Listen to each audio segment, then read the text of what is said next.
এই মুহূর্তের দর্শক বন্ধুগণ 2026 আপনারা দেখছেন সরাসরি 24 TV 2। কত আসন পেতে পারেন মহারাজা?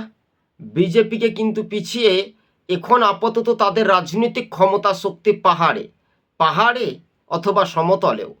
ট্রাইবাল অংশের মানুষ, জনজাতি ভোটাররা বলছে, একটা সমীক্ষা করে সার্ভে দেখতে পাচ্ছি, তারা কিন্তু 32টি আসন পাচ্ছে। আপাতত ম্যাজিক ফিগার পার করছেন মহারাজা প্রদ্যুৎ কিশোর দেববর্মা। এই 32 থেকে 33টি আসনেই কিনমিকার।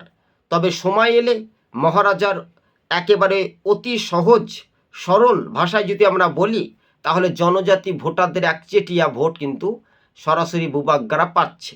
তাহলে বিজেপি বা সিপিএম তারা কিন্তু পিছিয়ে, অর্থাৎ 32+ আসন পাবে 2028 ত্রিপুরার নির্বাচনে, তা কিন্তু স্পষ্ট হয়ে গেল। আপনারা আমাদের চ্যানেলটি স্কিপ না করে পুরোপুরি দেখবেন। কথাতেই বলে শীত গ্রীষ্ম বর্ষা, সরাসরি মহারাজা প্রদ্যুৎ কিশোর দেববর্মা মানুষেরই ভরসা, তাই স্পষ্ট হয়ে গেল, তা প্রমাণিত হয়ে গেল। আজ এখান থেকে সমাপ্ত বা শেষ করছি। ত্রিপুরার কিনমিকার হিসেবে মহারাজা প্রদ্যুৎ কিশোর দেববর্মা। সোশ্যাল মিডিয়াতে এটাই উঠে আসতে ব্যাপক আলোচিত বা ব্যাপক আলোচনায় প্রভাব দেখা যাচ্ছে। ধন্যবাদ।